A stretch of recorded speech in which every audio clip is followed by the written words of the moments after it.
ಆಪಾದಮೌಲಿಪರ್ಯಂತಂ ಗುರುಣಾಮಾಕೃತಿಂ ಸ್ಮರೇತ್ ತೇನ ವಿಜ್ಞಾ ಪ್ರಣಶ್ಯಂತಿ ಸಿದ್ಧ್ಯಂತಿ ಚ ಮನೋರಥಾಃ. ಅಭ್ರಮಂ ಭಂಗರಹಿತಮಜಡಂ ವಿಮಲಂ ಸದಾ ಆನಂದತೀರ್ಥಮತುಲಂ ಭಜೆ ತಾಪತ್ರಯಾಪಹಂ. ನಾರಾಯಣಂ ಸುರಗುರುಂ ಜಗದೇಕನಾಥಂ ಭಕ್ತಪ್ರಿಯಂ ಸಕಲಲೋಕನಮಸ್ಕೃತಂಚ ತ್ರೈಗುಣ್ಯವರ್ಜಿತಮಜಂ ವಿಭುಮಾದ್ಯಮೀಶಂ ವಂದೇ ಭವಜ್ಞಮರಾಸುರಸಿದ್ಧವಂದ್ಯಂ. ವ್ಯಾಸಾಯ ಪ್ರತಿಮೇತಿಹಾಸರಚನೋಲ್ಲಾಸಾಯ ದುರ್ವಾದಿನಾಂ ತ್ರಾಸಾಯ ಸಕಲಾಯ ಸತ್ಸುಕೃತವಿಶ್ವಾಸಾಯ ದೋಷದ್ವಿಷೇ ಭಾಸಾಯ ಮುನರಮ್ಯತೋಯ ಸುದೃಶಾಯಾಸಾಯ ಮಾಸೇ ವಿನೇ ದಾಸಾಯ ಭಯದಾಯ ಮಧ್ವಗುರುಹೃದ್ವಾಸಾಯ ತುಭ್ಯಂ ನಮಃ. ನಾರಾಯಣಂ ನಮಸ್ಕೃತ್ಯ ನರಂ ಚೈವ ನರೋತ್ತಮಂ ದೇವೀಂ ಸರಸ್ವತೀಂ ವ್ಯಾಸಂ ತತೋ ಜಯಮುದೀರಯೇ. ಶ್ರೀಮತೋ ರಾಘವೇಂದ್ರಸ್ಯ ನಮಾಮಿ ಪದಪಂಕಜೇ ಕಾಮಿತಾಶೇಷಕಲ್ಯಾಣಕಲನ ಕಲ್ಪಪಾದಪೋ. ಇವತ್ತು ಪರಮ ಪವಿತ್ರವಾದ ಆನಂದ ತೀರ್ಥರು ಬದರಿಕಾಶ್ರಮವನ್ನು ಪ್ರವೇಶ ಮಾಡಿದ ದಿವಸ. ಉಡುಪಿಯ ಅನಂತೇಶ್ವರನ ದೇವಸ್ಥಾನದಲ್ಲಿ ಐತರೇಯೋಪನಿಷತ್ತಿನ ಪಾಠವನ್ನು ಹೇಳ್ತಾ ಸಕಲ ದೇವತೆಗಳು ಬಂದು ಪುಷ್ಪವೃಷ್ಟಿಯನ್ನು ಮಾಡಿದಾಗ ಆ ಪುಷ್ಪಗಳೆಲ್ಲ ಮುಚ್ಚಿ ಹೋದಾಗ ಆಚಾರ್ಯರು ತಾವೇ ತೆಕ್ಕೊಂಡು ಬರ್ತಾರೆ ಅಂತ ಶಿಷ್ಯಂದ್ರೆಲ್ಲ ಕಾಯ್ತಾ ಇದ್ದರೆ ಹೊರಗೆ ಬರಲಿಲ್ಲ ಆಚಾರ್ಯರು. ಅದೃಶ್ಯೋ ರೂಪ್ಯಪೀಠೆ ಅಸ್ತಿ ದೃಶ್ಯೋಸ್ತು ಬದರೀ ತಟೆ ಅಂತ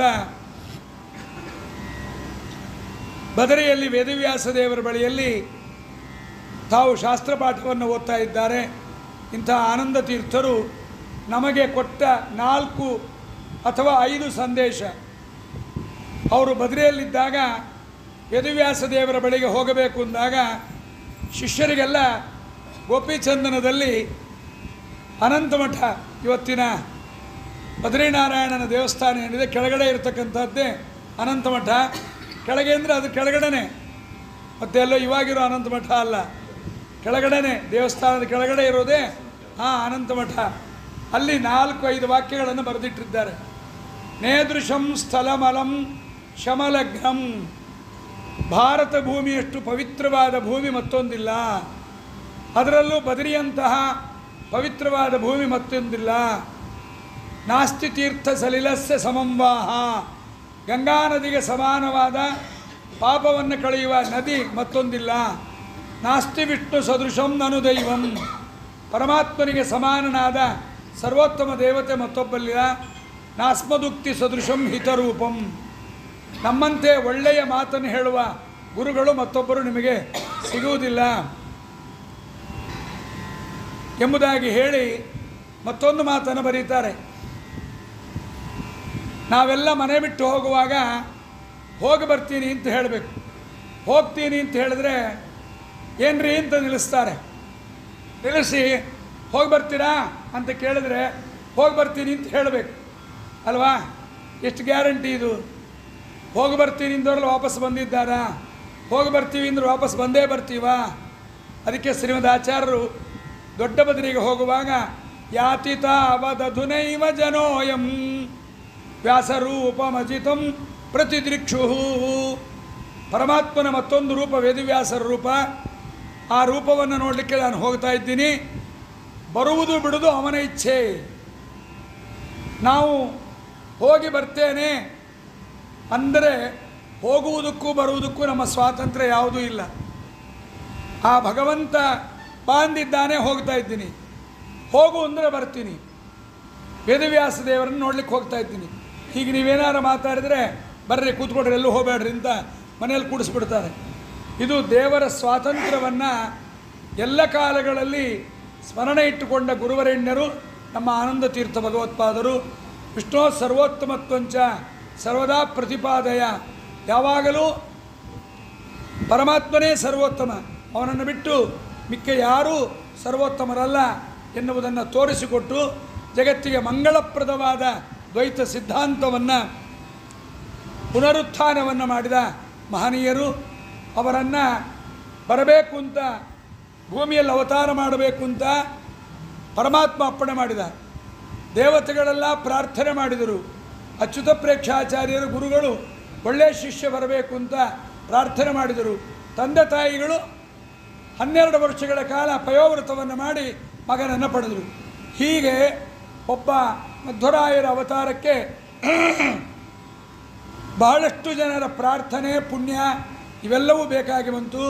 ಅಂಥ ಮಧ್ವರಾಯರು ಇವತ್ತಿಗೂ ದೊಡ್ಡ ಬದರಿ, ಯಾರಿಗೂ ಕಾಣಿಸದೇ ಇರುವ ದೊಡ್ಡ ಬದರಿಯಲ್ಲಿ ಅವರಿದ್ದಾರೆ. ಅಲ್ಲಿದ್ದು ಪಾಠ ಪ್ರವಚನಗಳನ್ನು ಮಾಡ್ತಾ ಇದ್ದಾರೆ. ಅಂತಹ ಆನಂದ ತೀರ್ಥರ ಸನ್ಮಾರ್ಗದಲ್ಲಿ ಬಂದದ್ದೇ ಎಲ್ಲ ಪುರಾಣಗಳಿಗೆ ತಾತ್ಪರ್ಯವನ್ನು ಕೊಟ್ಟಿದ್ದಾರೆ ಆಚಾರ್ಯರು. ಪುರಾಣ ಹೇಗೆ ಓದಬೇಕು, ಪುರಾಣಗಳನ್ನು ಹೇಗೆ ಅರ್ಥ ಮಾಡಿಕೊಳ್ಳಬೇಕು, ನಿಮ್ಮ ಮನಸ್ಸಿಗೆ ಬಂದಂತೆ ಪುರಾಣದಲ್ಲಿ ಹೇಳಿದಂತೆ ನೀವು ಅದಕ್ಕೆ ವ್ಯಾಖ್ಯಾನವನ್ನು ಮಾಡಿಕೊಂಡು ಹೋದರೆ ವೇದವ್ಯಾಸರ ಅಭಿಪ್ರಾಯಕ್ಕೆ ವಿರುದ್ಧವಾಗತ್ತೆ ಅಂಥೇಳಿ ಪುರಾಣ ಸ್ಥಾನಪಾಂಥಾನಾಂ ಅಭಾಷಾ ತ್ರಯವೇದಿನ ಭವತಾ ಸಸುಖಾ ಚಕ್ರೆ ಶ್ರೀಭಾಗವತ ನಿರ್ಣಯ ಅಂತ ಪುರಾಣದ ಭಾಷೆ ಅಂತ ಒಂದಿರುತ್ತೆ. ನೀವು ಎಲ್ಲಿಗೆ ಹೋದರೂ ಒಂದೊಂದು ದೇಶದ ಭಾಷೆ ಬೇರೆ ಇರುತ್ತೆ. ನಾವು ತಮಿಳುನಾಡಿಗೆ ಹೋದರೆ ಅದು ಚಕ್ಲಿ ಇದ್ದಂಗಿರುತ್ತೆ, ಮಲಯಾಳಕ್ಕೆ ಹೋದರೆ ಜಾಂಗೀರ್ ಇದ್ದಂಗಿರುತ್ತೆ. ಇಲ್ಲಿ ಒರಿಯಾ ಭಾಷೆ ಗಲಿಬಿಲಿ ಭಾಷೆ, ಏನು ಒಂದು ಅಕ್ಷರವೂ ಅರ್ಥ ಮಾಡ್ಕೊಳ್ಳಿಕ್ಕಾಗಲ್ಲ. ಹಾಗೆ ನೀವು ಪುರಾಣದ ಮಾರ್ಗಕ್ಕೆ ಬಂದಾಗ ಯಾವ ಪುರಾಣಗಳು ಯೋಗ್ಯ, ಯಾವ ಪುರಾಣಗಳಲ್ಲ. ಪುರಾಣಗಳಲ್ಲೂ 3 ಬಗೆ: ಸಾತ್ವಿಕ, ರಾಜಸ, ತಾಮಸ. ಅದರಲ್ಲೂ ಭಾಷಾ, ಏನೇನು ಭಾಷೆ, ಪುರಾಣದ ಭಾಷೆ ಇರುತ್ತೆ. ಆ ಭಾಷೆಯನ್ನು ತಿಳ್ಕೊಳ್ಬೇಕು ಅಂತ ಅದರ ಮಾರ್ಗವನ್ನು ತೋರಿಸಿಕೊಟ್ಟ ಮಹನೀಯರು ನಮ್ಮ ಆನಂದ ತೀರ್ಥ ಭಗವತ್ಪಾದರು. ಅವರನ್ನು ಯಾವಾಗಲೂ ನಾವು ಸ್ಮರಣೆ ಮಾಡಬೇಕು. ಆಚಾರ್ಯಾ ಶ್ರೀಮದ್ ಆಚಾರ್ಯಾ ಸಂತುಮೇ ಜನ್ಮಜನ್ಮನಿ, ನಮ್ಮ ಜನ್ಮಜನ್ಮಗಳಲ್ಲಿ ನಮಗೆ ಆಚಾರ್ಯರಾಗಿ ಇವರೇ ಬರಲಿ ಎಂಬುದಾಗಿ ತೋರಿಸಿಕೊಟ್ಟ ಆಚಾರ್ಯನ ಸ್ಮರಣೆ ಮಾಡ್ತಾ, ಶ್ರೀಮದ್ ಆಚಾರ್ಯರಿಗೆ ಗುರುಗಳು ದೈವ ಆದವರು ನಮ್ಮ ಕೃಷ್ಣ. ಆ ಕೃಷ್ಣನನ್ನು ಭೂಮಿಯಲ್ಲಿ ಪ್ರತಿಷ್ಠಾಪನೆ ಮಾಡಿದವರು ನಮ್ಮ ಆನಂದ ತೀರ್ಥ ಭಗವತ್ಪಾದರು. ಯಾಕೆಂದರೆ ಕಲಿಯುಗದ ಜನರಿಗೆ ಸಾಧನೆಗೆ ವಿಘ್ನ ಬಂದರೆ ಬರೋದೇ ಅದಕ್ಕೆ. ಊಟಕ್ಕೆ ವಿಘ್ನ ಬರಲ್ಲ, ತಿಂಡಿಗೆ ಬರಲ್ಲ. ಸಾಧನೆಗೆ ವಿಘ್ನ ಬಂದಾಗ ಈ ಕೃಷ್ಣನ ದರ್ಶನವನ್ನು ಮಾಡಿದರೆ ನಿಮ್ಮ ದರ್ಶನದಿಂದ ಪರಮಾತ್ಮ ನಿಮಗೆ ಅನುಗ್ರಹವನ್ನು ಮಾಡಿ ಸಾಧನೆಯ ಮಾರ್ಗದಲ್ಲಿ ನಿರ್ವಿಘ್ನವನ್ನಾಗಿ ಮಾಡ್ತಾನೆ ಅಂತ ಒಂದು ಕೃಷ್ಣನ ಪ್ರತಿಷ್ಠಾಪನೆಯನ್ನು ಮಾಡಿದ ಮಹನೀಯರು. ಪಾಜಕದಲ್ಲಿ ಅವತಾರ ಮಾಡಿ ಯಾವ ಅನಂತೇಶ್ವರನ ದೇವಸ್ಥಾನದಲ್ಲಿ ಒಬ್ಬ ವ್ಯಕ್ತಿ ಬರ್ತಾನೆ, ಬಂದು ನಿಮ್ಮೆಲ್ಲರ ಸಂಶಯವನ್ನು ಪರಿಹಾರ ಮಾಡ್ತಾನೆ ಅಂತ ಎಲ್ಲಿ ಹೇಳಿದ್ರೋ ಅದೇ ಅನಂತೇಶ್ವರನ ದೇವಾಲಯದಲ್ಲಿ ಅದೃಶ್ಯನಾದ ದಿವಸ ಇವತ್ತು ಆನಂದ ತೀರ್ಥರದು. ಅಂಥ ಆನಂದ ತೀರ್ಥರು ನಮಗೆ ಒಳ್ಳೆಯ ಜ್ಞಾನ, ಬುದ್ಧಿ, ವೈರಾಗ್ಯ, ಸನ್ಮಾರ್ಗದಲ್ಲಿ ಹೋಗುವಂತೆ ಪ್ರೇರಣೆಯನ್ನು, ಯಾಕೆಂದರೆ ಆನಂದ ತೀರ್ಥರು ಬೇರೆ ಯಾರೂ ಅಲ್ಲ, ವಾಯುದೇವರು. ಆ ವಾಯುದೇವರು ಏನು ಮಾಡ್ತಾ ಇದ್ದಾರೆ ಅಂದರೆ, ನಮ್ಮ ಒಳಗೆ ಕೂತು ತಾಸಿಗೆ 900 ಶ್ವಾಸಮಂತ್ರದ ಜಪವನ್ನು ಮಾಡ್ತಾ ಇದ್ದಾರೆ. ಅವರು ಶ್ವಾಸಮಂತ್ರದ ಜಪವನ್ನು ಮಾಡ್ತಾ ಉಸಿರು ಆಡಿಸ್ತಾ ಇದ್ದಾರೆ ನಮಗೆ. ಅವರು ಉಸಿರು ಆಡಿಸದೇ ಇದ್ದರೆ ನಮ್ಮ ಗತಿ ಗೋವಿಂದ. ಒಂದು ದಿವಸಕ್ಕೆ 21,600 ಶ್ವಾಸಮಂತ್ರಗಳು ಇಂಟು ನಾವು ಬದುಕುವಷ್ಟು ದಿವಸಗಳು. ಇಷ್ಟು ಶ್ವಾಸಮಂತ್ರವನ್ನು ಜಪ ಮಾಡುವ ಮಹಾಗುರುಗಳಾದ್ದರಿಂದ ಅವರೇ ಹನುಮ, ಅವರೇ ಭೀಮ, ಅವರೇ ಮಧ್ವರಾಗಿ ಜಗತ್ತಿಗೆ ಹನುಮನಾಗಿ ಬಂದು ರಾಮ ಸೇವೆಯನ್ನು, ಭೀಮನಾಗಿ ಬಂದು ಕೃಷ್ಣನ ಸೇವೆಯನ್ನು, ಆನಂದ ತೀರ್ಥರಾಗಿ ಬಂದು ವೇದವ್ಯಾಸರ ಸೇವೆಯನ್ನು ಮಾಡಿದ ಮಹನೀಯರನ್ನು ಸ್ಮರಣೆ ಮಾಡ್ತಾ ಇವತ್ತಿನ ನಮ್ಮ ಹರಿವಂಶದ ಕಥಾಪ್ರವೇಶವನ್ನು ಮಾಡೋಣ. ಭಗವಂತ ನಾನಾ ಲೀಲೆಗಳನ್ನು ಮಾಡ್ತಾನೆ. ಈ ಒಂದೊಂದು ಲೀಲೆಗಳು ನಿಮ್ಮ ಜೀವನದ ಅನೇಕ ಪ್ರಸಂಗಗಳಿಗೆ ಹೋಲಿಕೆ ಆಗುತ್ತೆ. ನಮ್ಮ ಮನೆಯಲ್ಲಿ ನಾಮಕರಣ ಮಗುವಿಗೆ ಮಾಡುವಾಗ ಕೃಷ್ಣನಿಗೂ ನಾಮಕರಣ ಮಾಡಿದ್ರು ಅನ್ನುವ ಜ್ಞಾಪಕ ನಮಗೆ ಬಂದರೆ ಸಾಕು, ಪುಣ್ಯ. ಹಾಗೆ ಕೃಷ್ಣನಿಗೆ ಉಪನಯನ ಮಾಡಿದ್ದಾರೆ, ಆ ಉಪನಯನದ ಜ್ಞಾನವೂ ನಮಗೆ ಬಂದರೆ ಸಾಕು. ಎಲ್ಲದಕ್ಕಿಂತ ನಮಗೆ ತುಂಬ ಪ್ರಿಯವಾದ ಒಂದು ಸಂಸ್ಕಾರ ಅಂದರೆ ವಿವಾಹ. ತುಂಬ ಇಷ್ಟ ಮದುವೆ. ಆ ಮದುವೆಯನ್ನೂ ಕೂಡ ನೀವು ಮಾಡಿಕೊಂಡಿದ್ದೀರಿ. ಪರಮಾತ್ಮನ ಮದುವೆಯನ್ನು ನೀವು ಮದುವೆ ಮಾಡಿಕೊಳ್ಳುವ ದಿವಸ ಇದನ್ನು ನೀವು ಕೇಳಿದರೆ ನಿಮ್ಮ ಸಂಸಾರ ನಿರ್ವಿಘ್ನವಾಗಿ ಯಾವುದೇ ವಿಧವಾದ ಜೀವನಾಂಶ ಕೊಡುವ ಭಾರ, ಡೈವೋರ್ಸು ಇಲ್ಲದಂತೆ, ಗಂಡ ಹೆಂಡತಿಯಲ್ಲಿ ವೈಮನಸ್ಸೆ ಇಲ್ಲದಂತೆ ಸುಖವಾದ ದಾಂಪತ್ಯ ನಮ್ಮದಾಗತ್ತೆ.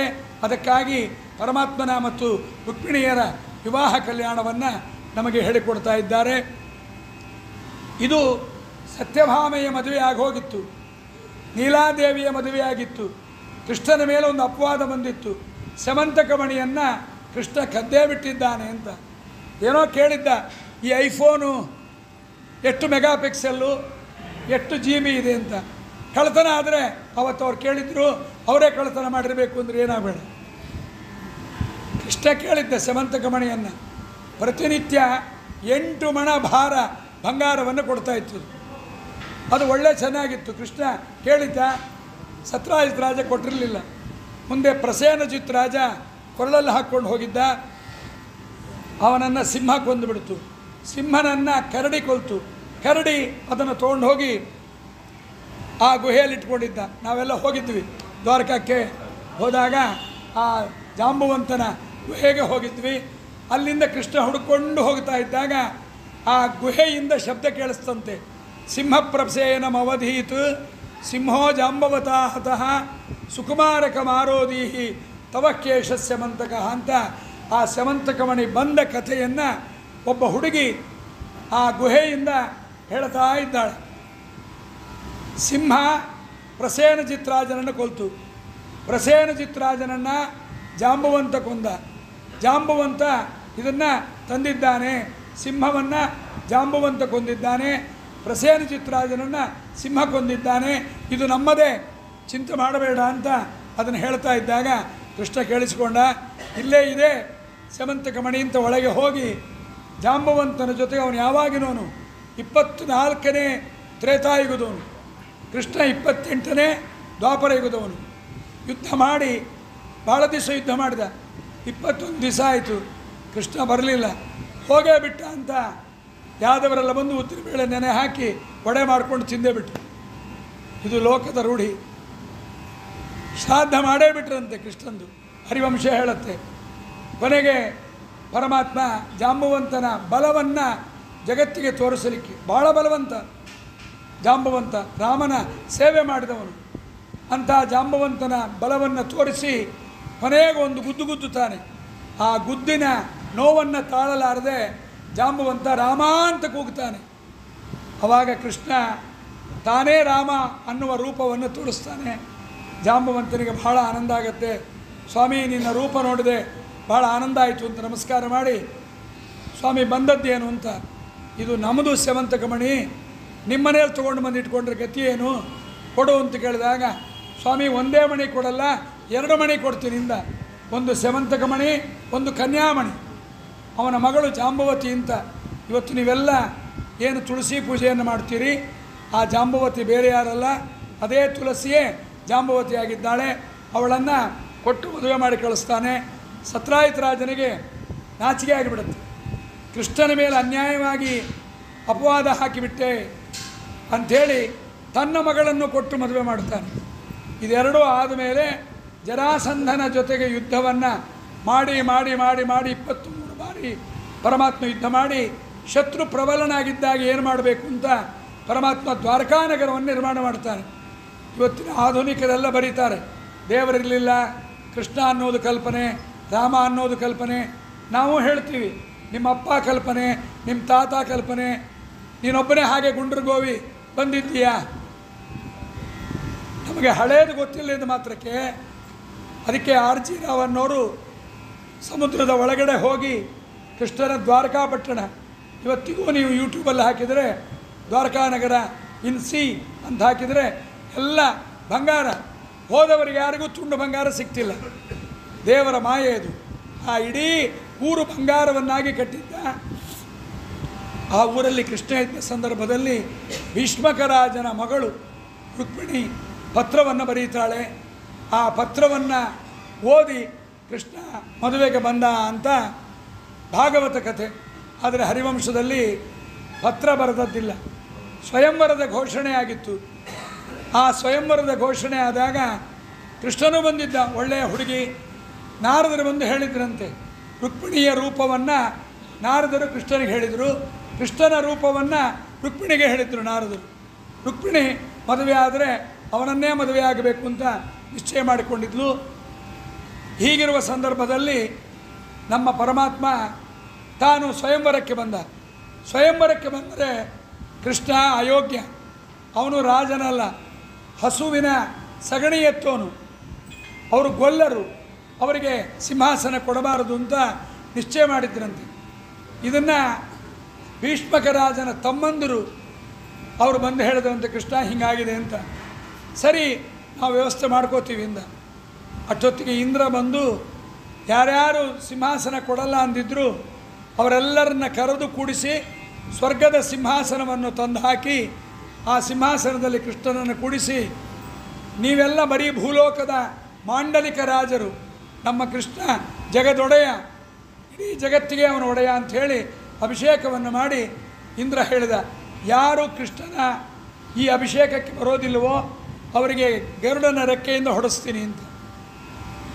ಎಲ್ಲರೂ ಬಂದಿದ್ದರು. ಎಲ್ಲರೂ ಬಂದ ಮೇಲೆ ನಮ್ಮ ಇಂದ್ರ ಪಟ್ಟಾಭಿಷೇಕವನ್ನು ಗೋವಿಂದ ಪಟ್ಟಾಭಿಷೇಕ ಅಂತ ಅದನ್ನು ಮಾಡಿ ನಮ್ಮ ಪರಮಾತ್ಮನಿಗೆ ಅವನನ್ನು ರಾಜ ಅಂತ ಮಾಡಿದ್ದ. ಕೊನೆಗೆ ಭೀಷ್ಮಕ ರಾಜನು ಒಪ್ಪಿಬಿಟ್ಟ. ಕನ್ಯಾಮಹಂ ಪ್ರದಾಸ್ಯಾಮಿ, ನಿನಗೆ ಕನ್ಯಾವನ್ನು ಕೊಟ್ಟು ಬಿಡ್ತೀನಿ ಅಂತ ಸಂಕಲ್ಪವೂ ಮಾಡಿಬಿಟ್ಟಿದ್ದ. ಸಂಕಲ್ಪ ಮಾಡಿ ಮುಂದೆ ಕೊಡೋದುಂಟು ಅಂತ ಸ್ವಯಂವರವನ್ನು ನಿಲ್ಲಿಸಿಬಿಟ್ರು. ಸ್ವಯಂವರ ಗಲಾಟೆ ಆಗೋಯ್ತು. ಗರುಡ ಬಂದ, ರೆಕ್ಕೆಯಿಂದ ಹೊಡೆದ, ಟೆಂಟ್ಗಳೆಲ್ಲ ಹಾರೋಯ್ತು. ಸರಿ, ಸ್ವಯಂವರ ನಿಂತೋಯ್ತು. ಅದಾದ ಮೇಲೆ ರುಕ್ಮಿಣಿ ಬರೆದ್ಲು ಪತ್ರವನ್ನು, ಸ್ವಾಮಿ ನಿನಗಾಗಿ ನನ್ನನ್ನು ಕೊಡ್ತೀನಿ ಅಂತ ನಮ್ಮಪ್ಪ ಸಂಕಲ್ಪ ಮಾಡಿದ್ದಾನೆ, ಆದರೆ ನನ್ನನ್ನು ಶಿಶುಪಾಲನಿಗೆ ಕೊಡ್ತಾ ಇದ್ದಾನೆ, ದಯಮಾಡಿ ನನ್ನನ್ನು ಸ್ವೀಕಾರ ಮಾಡಬೇಕು ಅಂತ ರುಕ್ಮಿಣಿ ಪತ್ರವನ್ನು ಬರೀತಾಳೆ. ಆ ಪತ್ರವನ್ನು ಓದಿ ಪರಮಾತ್ಮ ತಾನೊಬ್ಬನೇ ಹೊರಟು ಬಿಡ್ತಾನೆ. ಅದನ್ನು ಪತ್ರವನ್ನು ಮತ್ತೆ ಓದಿ ಬಲರಾಮ ಅಂತಾನೆ, ಒಬ್ಬನೇ ಹೋದರೆ ಗತಿಯೇನು, ನಾನೂ ಬರ್ತೀನಿ ಅಂತ ಸೈನ್ಯವನ್ನು ತಗೊಂಡು ಬಲರಾಮ ಬರ್ತಾನೆ. ಕೃಷ್ಣ ಬರುವ ಹೊತ್ತಿಗೆ ರುಕ್ಮಿಣಿ ಬರೆದಿದ್ಲು, ನಾಳೆ ಬೆಳಗ್ಗೆ ನಮ್ಮ ಕುಲದೇವಿ ಯಾತ್ರ, ರಾಜರ ಮನೆಯ ಅಂತಃಪುರದ ಜನ ಹೊರಗೆ ಬರೋದು ಅದಕ್ಕೊಂದಕ್ಕೆ, ನಾನು ಅವಾಗ ಬರ್ತೀನಿ, ನಾನು ಕರ್ಕೊಂಡು ಹೋಗು ಸ್ವಾಮಿ. ಒಂದೊಮ್ಮೆ ನೀ ಬರದೇ ಇದ್ದರೆ, ನನ್ನನ್ನು ಕರೆದುಕೊಂಡು ಹೋಗದೇ ಇದ್ದರೆ ಯಜ್ಞ ಯಾಗ ಉಪವಾಸ ವ್ರತನೇಮಗಳನ್ನು ಮಾಡಿ ದೇಹವನ್ನು ಬಿಡ್ತೀನಾಗಲಿ, ನಾನು ಇನ್ನೊಬ್ಬರಿಗೆ ಕೊರಳನ್ನು ಬಗ್ಗಿಸೋದಿಲ್ಲ. ರುಕ್ಮಿಣೀ ದೇವಿಯ ಮಾತನ್ನು ಕೇಳಿ ನಮ್ಮ ಪರಮಾತ್ಮ ಬಂದಿದ್ದಾನೆ. ಯಾವಾಗ ರುಕ್ಮಿಣೀ ದೇವಿ ಅಂತಃಪುರದಿಂದ ಹೊರಗೆ ಹೊರಟಲೋ ಮನ್ಮಥ ಬಂದು ಹೇಳ್ತಾನೆ, ಸ್ತ್ರೀಯರು ಯಾವತ್ತೂ ಸಹಿತ ಸೆರಗನ್ನು ಹೊತ್ತುಕೊಂಡಿರಬೇಕು ಮುಖದ ಮೇಲೆ. ಇದು ರಾಜಸ್ಥಾನ ಗುಜರಾತಲ್ಲಿ ನಾವು ನೋಡ್ತೀವಿ, ಬೇರೆಯವರು ಬುರ್ಖಾ ಅಂತ ಹಾಕೋತಾರೆ, ಅವಲಕ್ಷಣವಾಗಿರುತ್ತೆ. ಹೆಂಗಸರು ತಲೆ ಮೇಲೆ ಅವರ ಮುಖ ಇನ್ನೊಬ್ಬರಿಗೆ ಕಾಣಿಸಬಾರದು ಅಂತ. ಮದುವೆಯಲ್ಲಿ, ಯುದ್ಧದಲ್ಲಿ, ದುಃಖದ ಸಂದರ್ಭದಲ್ಲಿ ತೆಗೆಯಬಹುದು ಅದನ್ನು. ಮನ್ಮಥ ಬಂದು ಹೇಳಿದ ರುಕ್ಮಿಣಿಗೆ, ಅಮ್ಮ ಸ್ವಲ್ಪ ಮುಖವನ್ನು ಎತ್ತಿ ನೋಡು, ನೀ ಸ್ವಲ್ಪ ಮುಖ ಎತ್ತಿ ನೋಡಿದರೆ ಇವರೆಲ್ಲ ನಿನ್ನನ್ನು ನೋಡ್ತಾರೆ, ಮುಂದಿನ ಕೆಲಸನ ಮಾಡ್ತೀನಿ. ಯಾವಾಗ ರುಕ್ಮಿಣಿ ತನ್ನ ಸೆರಗನ್ನು ತೆಗೆದು ಮುಖವನ್ನು ಪಕ್ಕಕ್ಕೆ ಮಾಡಿದಳೋ, ಒಬ್ಬೊಬ್ಬರು ಒಂದೊಂದು ಅಪೇಕ್ಷೆ ಪಟ್ಟಿದ್ದರಂತೆ ರುಕ್ಮಿಣೀ ದೇವಿಯನ್ನು. ನಾನು ಅವಳನ್ನು ಚುಂಬಿಸಬೇಕು, ಅವಳ ಜೊತೆಗೆ ಮಲಗಬೇಕು, ಅವಳನ್ನು ಆಲಿಂಗನ ಮಾಡಿಕೊಳ್ಳಬೇಕು, ಇದೆಲ್ಲ ಅವರ ಮನಸ್ಸಲ್ಲಿತ್ತು. ಮನ್ಮಥ ಬಾಣವನ್ನು ಬಿಟ್ಟ, ತನ್ನ 5 ಬಾಣ, ಆ ಮೋಹಕವಾದ ಬಾಣವನ್ನು ಬಿಟ್ಟು ಕೂಡಲೇ ಕುದುರೆ ಮೇಲೆ ಕೂತವನು ಕುದುರೆ ಮೇಲೆ ಹಾಗೆ ಕೂತಿದ್ದಾನೆ.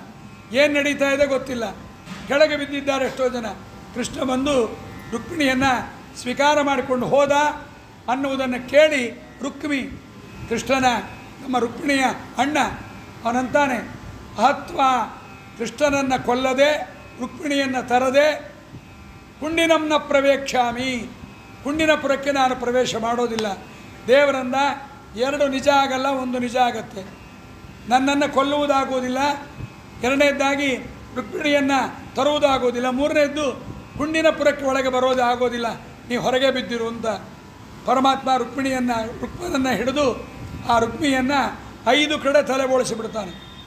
ವಿಚಿತ್ರವಾದ, ಇವಾಗೆಲ್ಲ ಮಕ್ಕಳು ಮಾಡಿಸ್ಕೋತಾರಲ್ಲ, ಬಾಂಡ್ಲೆ ಹೇರ್ ಸ್ಟೈಲು, ವಿಚಿತ್ರ ಹೇರ್ ಸ್ಟೈಲ್ಗಳು, ಆ ಕೂದಲು ಹಿಂಗೆ ಮೇಲೆದ್ದಿರುತ್ತೆ. ನಮ್ಮ ಗರುಡ ಪುರಾಣದಲ್ಲಿ ಯಮದೂತರು ಹೇಗಿರ್ತಾರೆ ಅಂದರೆ ಕೂದಲು ಮೇಲಿರುತ್ತಂತೆ. ಅದಕ್ಕೆ ಏನೇನೋ ಹೆಸರುಗಳಿದೆ, ನಂಗೆ ಗೊತ್ತಿಲ್ಲ.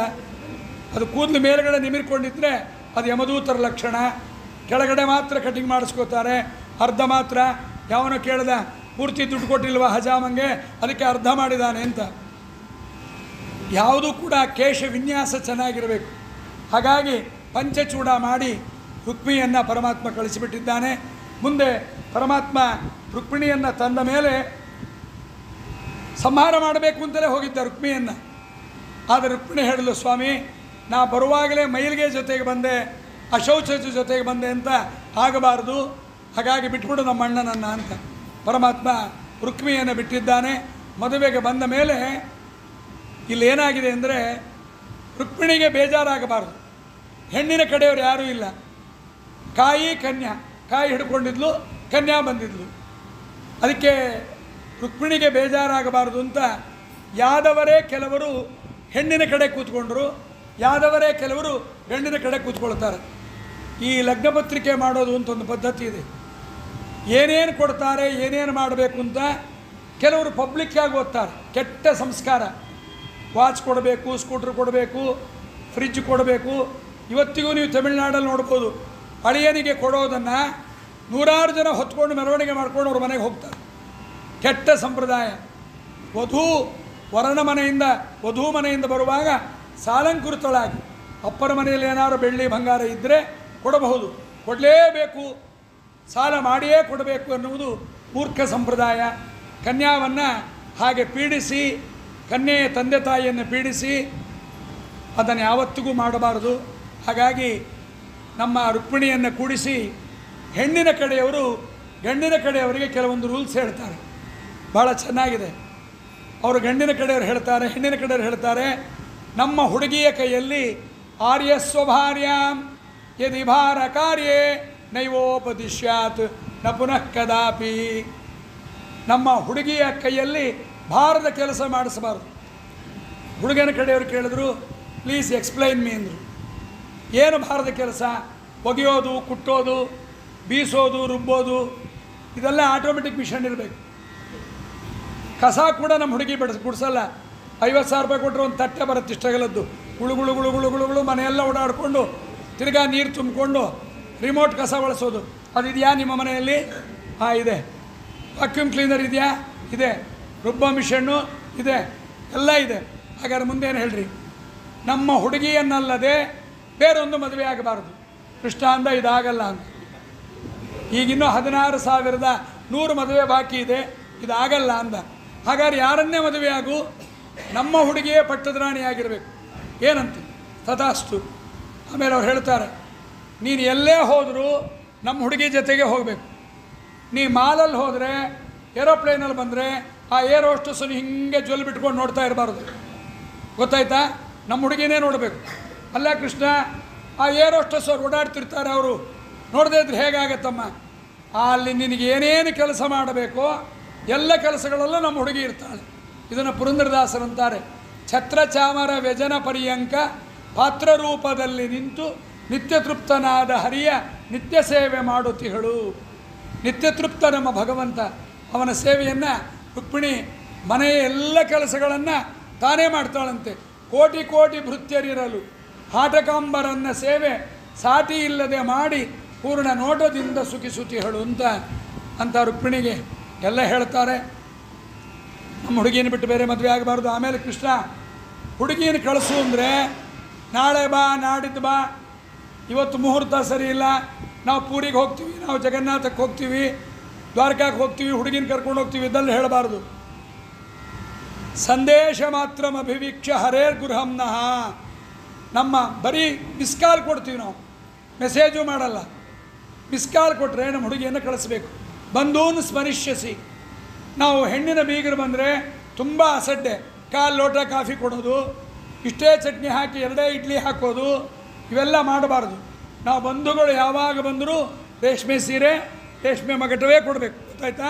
ಹೆಣ್ಣಿನ ಕಡೆಯವರನ್ನು ಮದುವೆ ಆಗೋ ತನಕ ಗೌರವ ಮಾಡ್ತೀರಿ, ಮದುವೆ ಆದಮೇಲೆ ಭಾಳ ಅವಮರ್ಯಾದೆ ಮಾಡ್ತೀರಿ. ಹಂಗಾಗಬಾರ್ದು ಕೃಷ್ಣ. ಆಯಿತು, ಎಲ್ಲ ಮಾಡ್ತೀವಿ. ರುಕ್ಮಿಣಿ ಹೇಳ್ತಾಳೆ, ನಾನು ನಿನ್ನನ್ನೇ ಯಾಕೆ ಮದುವೆ ಆಗ್ತಾ ಇದ್ದೀನಿ?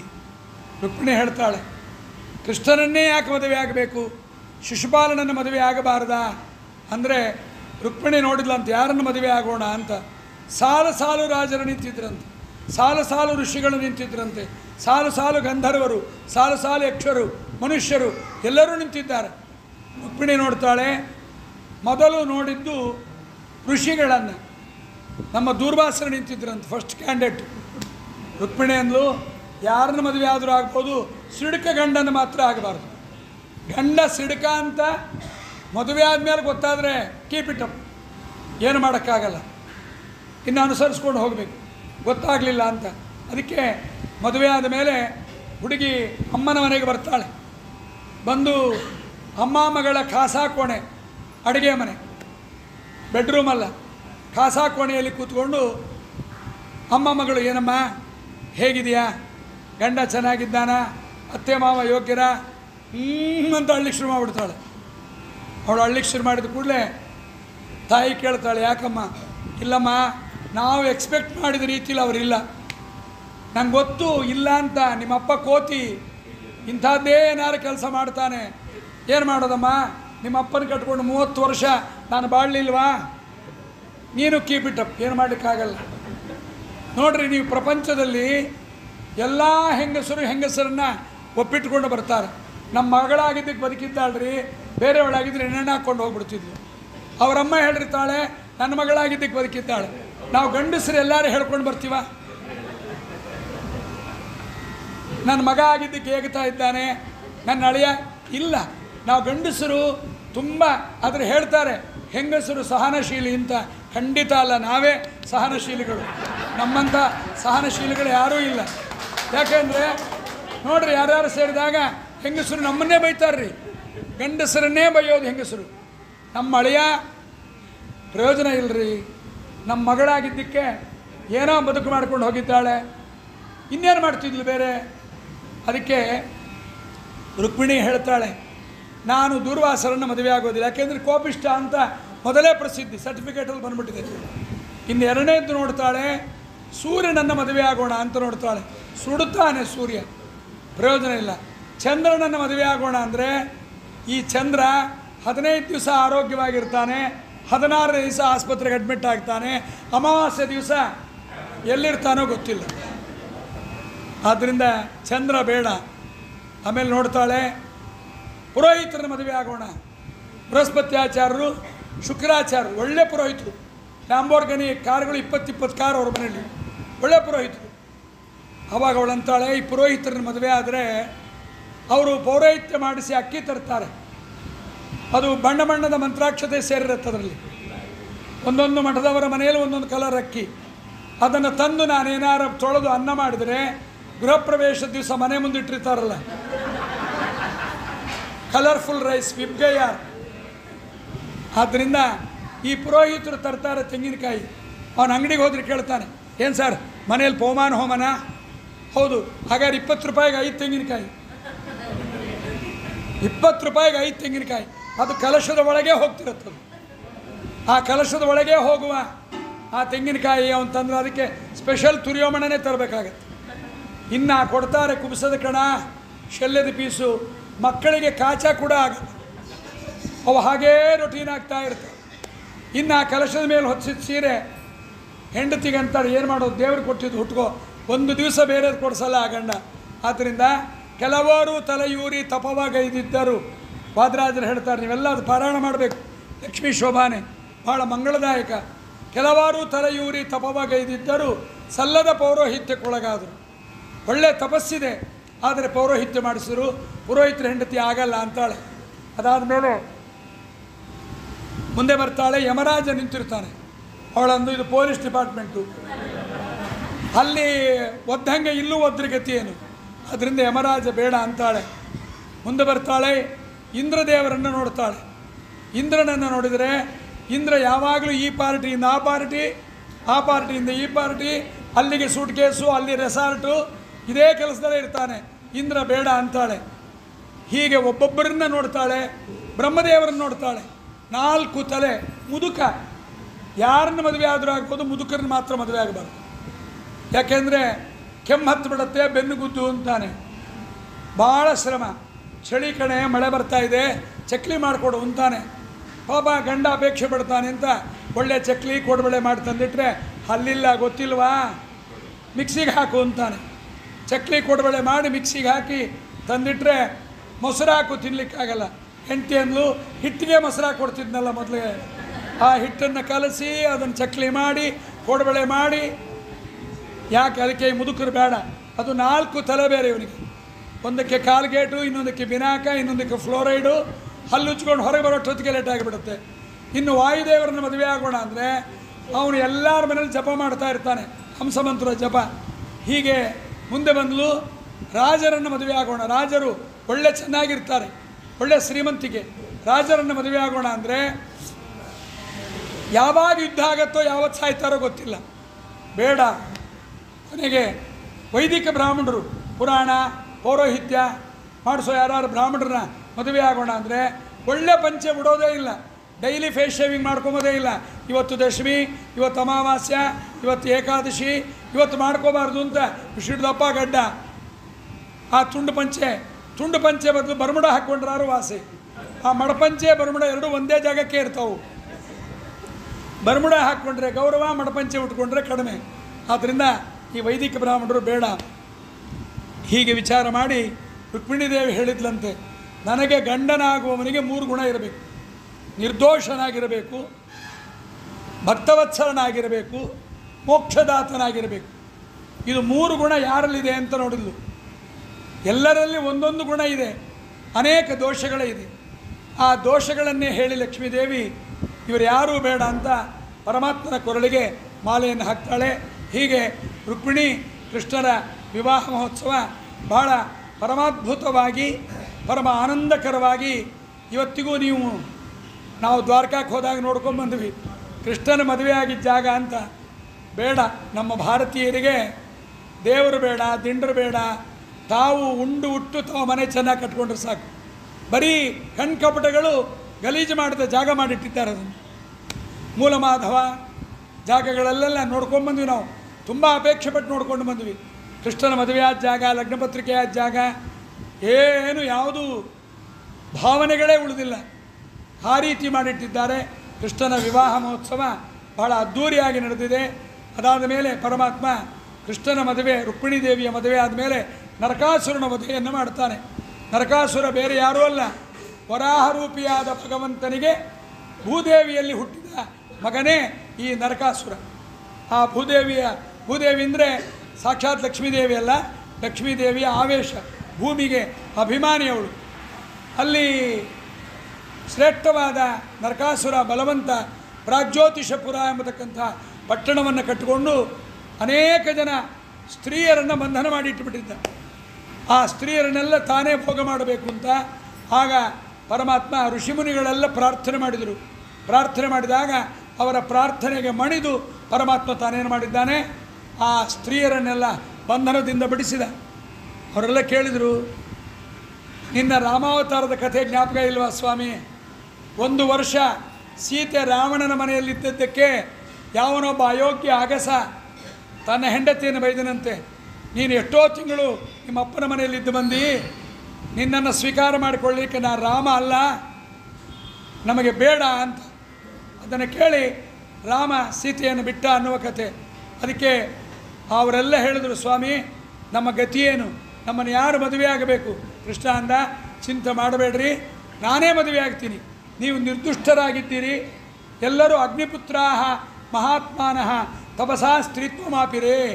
ಅಗ್ನಿಯ ಮಕ್ಕಳವರೆಲ್ಲ ಗಂಡಸರೆಲ್ಲ ಹೆಂಗಸರು ಮನೆಯಲ್ಲಿ ಒಂದು ದಿವಸ ಹೆಂಡತಿ ಬಂದಾಗೆಲ್ಲ ಗಂಡ ಬೈತಿದ್ದಂತೆ, ಏನು ಮಾಡ್ತಾ ಇರ್ತೀರಿ ಅಂತ. ಹೆಂಡತಿ ಒಂದು ದಿವಸ ಗಂಡ ಹೋದ ಮೇಲೆ ಸುಮ್ಮನೆ ಕೂತ್ಬಿಟ್ಲು, ಆರಾಮ್ ಏನೂ ಮಾಡಲಿಲ್ಲ. ಗಂಡ ಬಂದವನೇ, ಏನೇ ಬೆಳಗ್ಗೆ ಕಾಫಿ ಕುಡ್ದಿದ್ದು ಲೋಟ, ತಿಂಡಿ ತಿಂದಿ ತಟ್ಟೆ, ಬಟ್ಟೆ ಎಲ್ಲ ಹಾಗೆ ಬಿದ್ದಿದೆ, ತೆಗೀರಿ, ನಾವೇನು ಮಾಡ್ತೀವಿ ಅಂತ ಕೇಳ್ತೀರಲ್ಲ, ಇಲ್ಲಿ ನೋಡ್ರಿ ಅಂತ. ನಾವು ಅಷ್ಟು ಕೆಲಸ ಮಾಡಿದ್ರು ನಿಮ್ಮ ಕಣ್ಣಿಗೆ ಕಾಣಿಸಲ್ಲ ಅಂತ. ಅದಕ್ಕೆ ಪರಮಾತ್ಮ ತಾನೇನು ಮಾಡಿದ್ದಾನೆ, ಅಗ್ನಿಪುತ್ರಾಹ ಮಹಾತ್ಮಾನಃ, ಅವರೆಲ್ಲ ಗಂಡಸರು. ನಾವು ದೇವರ ಸಂಘವನ್ನು ಪಡೆಯಬೇಕು, ಪರಮಾತ್ಮನ ಅಂಗಸಂಗವನ್ನು ಪಡೆಯಬೇಕು. ಆದರೆ ನಾವು ಅಂಗಸಂಗ ಪಡೆಯಬೇಕಾದ್ರೆ ಲಕ್ಷ್ಮೀದೇವಿ ಅಪ್ಪಣೆ ಬೇಕು. ಅದಕ್ಕೆ ವಾಯುದೇವರ ಅಪ್ಪಣೆ ಬೇಕು.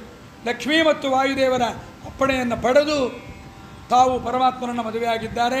ಅವರಲ್ಲೆಲ್ಲ ದೇವರ ಸಂಸಾರ ನೋಡ್ರಿ. ಒಬ್ಬೊಬ್ಬರಲ್ಲಿ 10 ಗಂಡು, ಒಂದೊಂದೇ ಹೆಣ್ಣು. ನಮಗೆ ಗಂಡು ಕೊಡೋ ಅಂದರೆ ಹೆಣ್ಣು ಕೊಡ್ತಾರೆ. ಕೆಲವರು ಬೇಕು ಅಂತ ನಾಟಕ ಮಾಡ್ತಿರ್ತಾರೆ. ಎರಡನೇದ್ದು ಗಂಡಾಗಿ ಹೋಯ್ತಾ, ಇಲ್ಲ ಆಚಾರ್ಯ ನಮಗೆ ಹೆಣ್ಣು ಬೇಕು ಅಂತ ಅಪೇಕ್ಷೆ. ಮನಸ್ಸಲ್ಲಿ ಇಬ್ಬರಿಗೂ ಇರಲ್ಲ, ಸುಳ್ಳೆ. ಹೆಣ್ಣಿಗೆ ಹೆಣ್ಣೇ ಶತ್ರು, ಹೆಣ್ಣು ಮಗು ಹುಟ್ಟೋದು ಬೇಡ ಅಂತಲೇ ಅಂತಿರ್ತಾರೆ. ಆದರೆ ಪರಮಾತ್ಮನ ಮನೆಯಲ್ಲಿ 16,108 ಇಂಟು 10, 16,108 ಹೆಣ್ಣು ಮಕ್ಕಳು. ಇಂಥ ರುಕ್ಮಿಣೀ ದೇವಿಯಲ್ಲಿ ಚಾರುದೇಷ್ಣ ಅಂತ ಗಣಪತಿ ತಾನು ಮಗನಾಗಿ ಹುಟ್ಟಿದ್ದಾನೆ. ಸತ್ಯಭಾಮೆಯಲ್ಲಿ ಮಿತ್ರವಿಂದ, ಲಕ್ಷಣ, ಭದ್ರ, ನೀಲ ಹೀಗೆ ಷಣ್ಮಹಿಷಿಯರು, ರುಕ್ಮಿಣಿ ಸತ್ಯಭಾಮೆಯರು ಸೇರಿದರೆ ಅವರು ಅಷ್ಟಮಹಿಷಿಯರಾಗುತ್ತಾರೆ. ಹೀಗೆ ಕೃಷ್ಣನ ಪರಮಶ್ರೇಷ್ಠವಾದ ವಿವಾಹದ ಮಹೋತ್ಸವವನ್ನು ಯಾರು ಹೇಳ್ತಾರೆ, ಯಾರು ಕೇಳ್ತಾರೆ, ಅವರ ಮನೆಯಲ್ಲೂ ಸದಾಕಾಲಗಳಲ್ಲಿ ಮಂಗಳಗಳು, ಮಂಗಳದ ಶಬ್ದಗಳು, ಮಂಗಳದ ವಿಚಾರಗಳು ಕೇಳುತ್ತೆ ಎಂಬುದಾಗಿ ಹೀಗೆ ವೈಶಂಪಾಯನರು ಜನಮೇಜಯ ರಾಜನಿಗೆ ಈ ಕಥೆಯನ್ನು ನಿರೂಪಣೆ ಮಾಡಿದ್ದಾರೆ. ಮುಂದೆ ಕೃಷ್ಣ ರೈವತ ಪರ್ವತಕ್ಕೆ ಬಂದಿರ್ತಾನೆ. ಅಲ್ಲೊಂದು ಪರಮ ಆಶ್ಚರ್ಯವಾದ ಸಮಾಚಾರ ನಡೆಯುತ್ತೆ. ನೀವೆಲ್ಲ ಹೊರಗೋಗಕ್ಕೆ ರೆಡಿ ಇದ್ದೀರಿ. ಸಾಯಂಕಾಲ ಧನ್ಯಾಶ್ಚರ್ಯ ಪರ್ವ ಅಂಥೇಳಿ ಭಾಳ ದೊಡ್ಡ ಪರ್ವ. ಆ ಪರ್ವವನ್ನು ಸಾಯಂಕಾಲ ವಿಸ್ತಾರವಾಗಿ ಅದನ್ನು ಎಷ್ಟು ಗಂಟೆಗೆ? 7:30 ಗಂಟೆಗೆ ಸಾಯಂಕಾಲ ನಿರೂಪಣೆ ಮಾಡ್ತಾರೆ. ಶ್ರೀ ಕೃಷ್ಣಾರ್ಪಣಮಸ್ತು. ಹರೇ ನಮಃ. ಕಾಯೇನ ವಾಚಾ ಮನಸ್ಸೇಂದ್ರಿಯರ್ವ ಬುದ್ಧಾತ್ಮನ ವಾಂಸುತ ಸ್ವಭಾವಂ ಸರ್ವಮಿದ್ದಸ್ಯ ಕಲಂ ಪರಸ್ಮೈ ನಾರಾಯಣಾಯ ಸಮರ್ಪಯಾಮಿ. ಯದಕ್ಷರ ಪದಭ್ರಷ್ಟ ಮಾತ್ರಾಂಚ ಭವೇತ್ ತತ್ಸರ್ವಂ ಕ್ಷಮ್ಯತಾದ್ದೇವ. ನಾರಾಯಣ ನಮಸ್ತೆ.